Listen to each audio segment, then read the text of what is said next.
Welcome sailors. In 2019 a video was created to analyse an entire DF95 event to check the relationship between getting the top mark first and winning the event. It's been the second most popular video on this channel and it had an unexpected twist, so if you haven't seen it, the link is below. This video uses that one to take the analysis further to see how boats got to the top mark first, because the top boats managed to do it repeatedly. This is not a how to sail thing. YouTube is full of that. This is just what happened on this course on that day with those boats.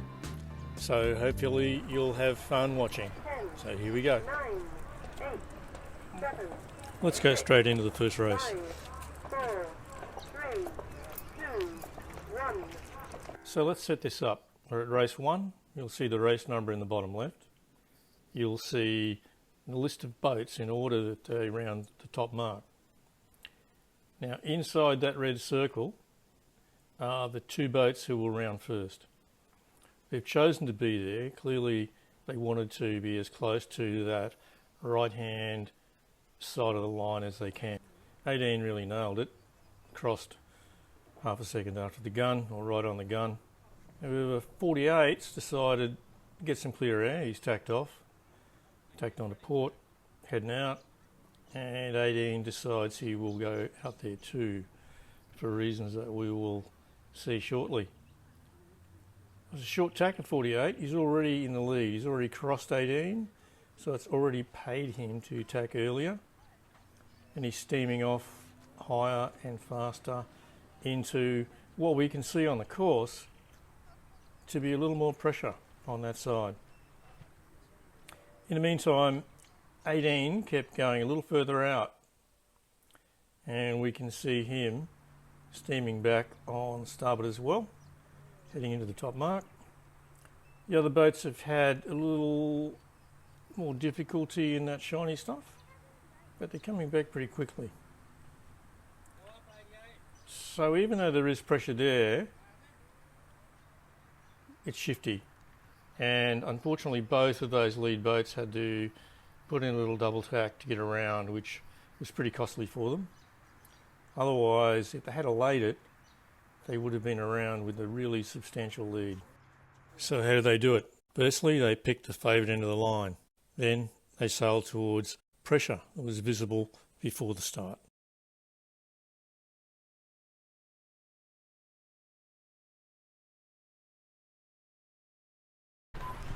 Okay, let's have a look at race 2. The breeze is filled in now. It's coming at the start line from the left-hand side of the top marks.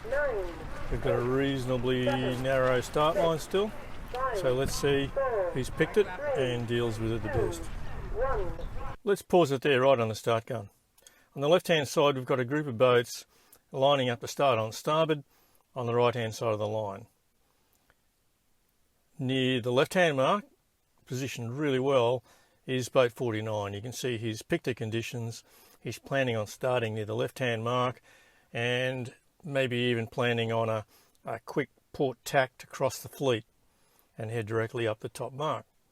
On the right-hand side, we've got a group of boats that appears to have just been caught out. They haven't really realised how far left it's gone, and they've got no chance of crossing the line. Clear start. Right, there goes 49, he's having a go. Ah, no, didn't quite work. Didn't quite have the boat speed to cross on port. 48. And there goes 254 like a robber's dog. He's gone. Hopefully he'll be getting a lift to that top mark, and just behind him number 18. 88's looking pretty good too. But look, we've got 49 who made a bit of a recovery. He's got best use of the air. He's lifting, and that's really quite surprising. He's got 22 coming up behind him. 22's, you can see how much that's lifting. 22's going right up with that lift, while 49 looks like he may have just eased that main sheet a bit and he's straight lining it to that mark. So there goes 254. What a beauty. And surprisingly, 49 after a bit of a fluffy start, just behind him. So how did they do it?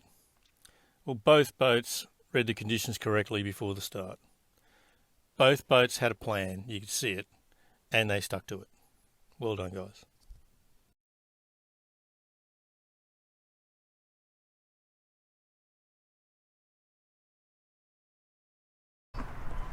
Okay, we got race 3. This is the first of the 3 races where the conditions are the same as the race before. Secret is out. It's coming from the left. Port start favoured. So let's see who's worked it out and what their strategy is. 9, 8, 7, 6, 5, 4, 3, 2, 1. Let's freeze it there as the gun goes. Red boat in the middle is over. Just below him we've got boat 5 on a blinder on port tack crossing the line right on the gun. Pretty much the same place as last time. We got boat 49. His plan is to approach the left-hand mark on starboard with rights, be there when the gun goes, and then tack again. Hopefully that works out for him. And then we've got 254 below the mark on starboard, can't cross, is going to have to work out something. Over 885. Okay, so the red boat, great plan, just imperfectly executed. Meanwhile, boat 5 underneath him is steamed off. What a blinder at the start. So 254 has done his loop. He's come back and restarted late, but in the position that he planned to. In the meantime, number 5 has taken a bit of a risky tack back. He must have been getting knocked or running out of pressure. Decided to risk it. Tack back across the fleet onto the favoured side of the course. Now, if the other boats below him don't get lifted up into the mark, he's okay. Otherwise, he's going to lose out there. So this is getting a bit familiar with 254 for this first mark. He's unchallenged there. He's got pressure, clean air, and we'll just have to put in a small tack to come back. Maybe he won't get called on starboard. No, he's clear. Taking back now, and number 5 has pretty much done it. He's almost there. So the 2 leading boats had to invest time and effort to stay left, left, left.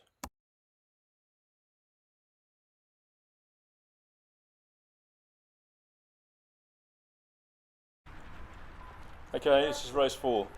Breeze is now coming straight across the start line. There's no left bias in it, so let's see if they've all picked it and what they do with it. You can't just drive into me 84. Right, so let's freeze it there. Now, given that the breeze is coming straight across the line and maybe a little bit from the right, we've got the top 3 boats who have been figuring in most of these finishes so far, all on the right-hand side. We've got 254 right on the right-hand buoy. We've got boat 18 on the line ready to cross, and we've got 49 pretty much in the middle of the line ready to cross on starboard. Righto, so off the line everything's going as planned. We've got the boats in the middle though, who are still further left, 49 and 812, are looking pretty famous. They've got slightly better boat speed, angle is good, although 254 is still looking okay at the top there for now. And 18's hanging in there with a bit of dirty air, so he might have to think about doing something. So 812 is coming much further across than previously to the bank. 49's tacked off. 812 probably be the leading boat at the moment, and 254, who actually fell away a little bit there, has no option except to fall in behind them. 18, who tacked a little earlier, isn't looking too good. You can see that it's just softer out on the right. And now, look, there's still that lift at the top mark. You see 49's just coming right up, maybe even overlaid that tack a little bit. And the other boats are footing off a little bit to follow him in. Well done, 49. And 812, well, he was just further left. He sailed further left. And the tactic by 254 worked out pretty well too. So how did they do it this time? Well, they did adjust their start positions a little bit for the breeze at the line, but they just stayed left. Stay left. Excuse me guys, on the bench we cannot see a thing. You have to move, we've got to be on the line, Will. Okay, we're at race 5. Conditions are almost identical to the previous race, so let's see if anything changes. 5, 4, 3, 2, 1. 8-8. Let's freeze it at the start again. We've got our 3 marker boats. We've got 254 over on the right hand side of the line. We've got 49 in the now familiar central position, and we've got boat 18 having a go on the far left hand side. So let's see how it works out. 5 over early. Okay, so it's a good start for everybody. Everybody's had a bit of practice by now. 49 in his conservative position is looking really strong. Got 254 still looking good at the top, and 18's in a bit of traffic and in a bit of gas and has just tacked off, as have everybody else. So now it looks as if they're in position for just a bit of a drag race to the top. And you can see there by the order on the screen, 49, 70 and 22 are going to get there first, and they happen to be already at the pointy end of the fleet. So it's a bit of a rinse and repeat from the previous one. The only bit of a surprise packet is that we've got 884 is going to make it inside the first half dozen. So you can see him tacking over on the right hand side there. He's coming back on starboard, which must have just got a little bit of a shift there or something, or a bit of a lift, but he's doing quite surprisingly well coming back in there. He's got nowhere to go at the moment, but yeah, it was an exception to the rule. And then rounding up proceedings, we've got boat 18 just scraped into the first half dozen from what was a pretty ordinary start. So how they do it this time?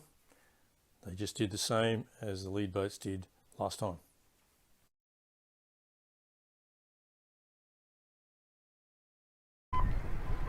So here we are, race 6.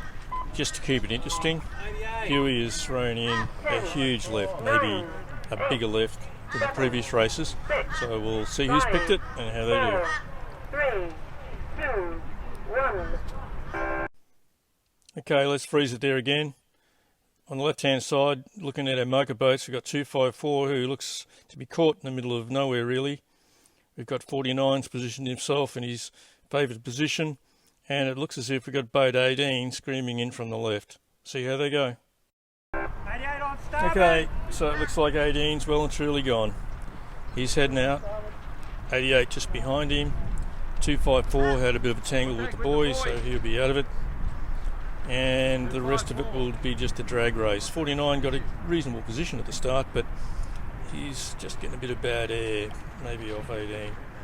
In the meantime, we've got 884 is it, off on the right hand side. He's taken back, and boat 70, you see boat 70 in the foreground there, he looks well behind 49 on the other side, and you wouldn't think he's going to make it to this top mark before 49, but he will, looking at the numbers on the screen. So there we go, as a screamer. That was the biggest gap we've seen at the top mark so far, and it was fully planned and committed. In the meantime, you can see 70 just sneaking his nose in, technically, to take that third place off 49. So what got those two boats to the top mark first? They recognised the huge shift and fully committed to that port start.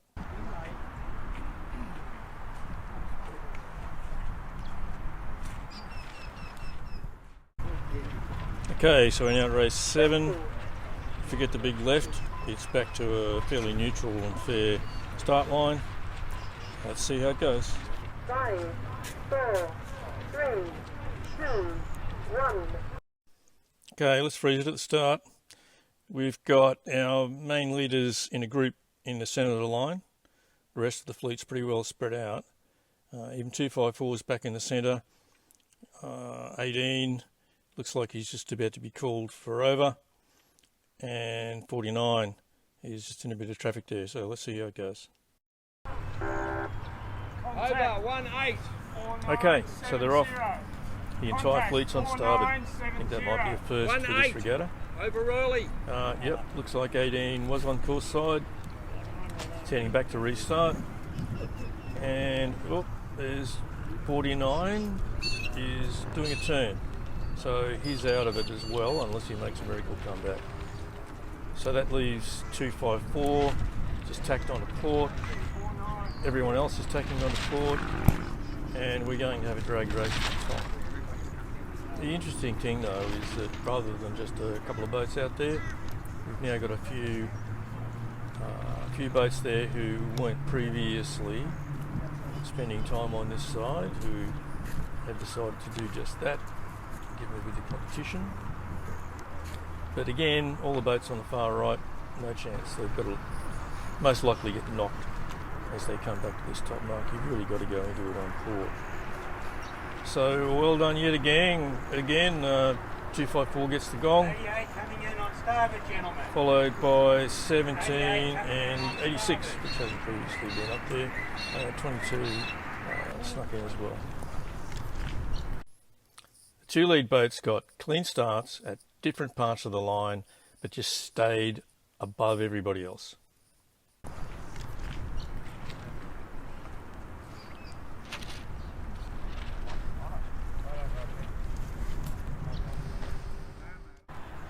Okay, it's race 8, last one we're going to analyse.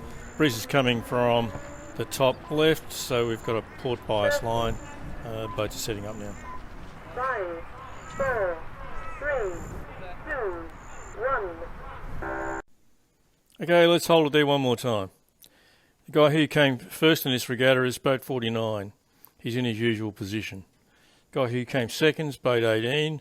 He's off on the left-hand mark, holding the left-hand side. The guy who came third is 254. He's down at the right-hand end of the mark, trying to do something different. So let's see how they go. Ready to start. Right, so boat 18 is nailed that start on the left-hand side. On the mark. Crossed where he wanted to. Immediately tacked onto port. So did 49 with 254 started on port anyway, well down. Breeze is steady. After one tack, it's another drag race. So we'll just see what the difference is yet again between the left hand and right. I mean, the real interesting part here is that despite the fact that the left hand side is governed, we still have people starting well and truly on the right. So I'm not quite sure why they would do that after such a convincing performance on this left hand side so often. But anyway, 49 should have made it, just missed out. Just about rubbing paint here, but 18 just tacks with room just inside the mark and effectively gets it. So well done, guys. So how'd they do it in race 8? They just put into practice what they saw worked for most of the other races. It was pretty simple. Well, this is 34 here. I'm looking at the blue boat. So what can we learn from this? Each of the first 3 overall place getters had remarkably similar stats for getting the top mark. Each of them were in the first 6 places at the top mark 6 times. Even though their starting tactics were very different, it was what they did after a good start to position themselves on the favoured side of the racecourse that mattered. After arriving at the top mark in a good position, they had an opportunity to go on and win the race. Although this course was quite biased, there's nothing unusual about this in radio sailing at club and regional level, due to natural constraints or resources to quickly change the course. Most interesting from this series was the number of competitors who repeatedly chose not to sail on the favoured side of the course. Perhaps they just didn't see what the winners saw. Really experienced sailors see the entire course, and every boat on it, in every race. They know what you did, even if you're at the back of the fleet, because other boats are the best wind indicators they have. New sailors are busy controlling their boat and have an attention bubble just a few metres around them, giving them less information to learn from and what to do in the next race or the next start. There's much more we could unpick from the stats, but we'll leave that to you. Full results are linked below. We hope you've enjoyed this video, and if you have, please subscribe to the link below so you are notified when the new videos are posted. Thank you for watching.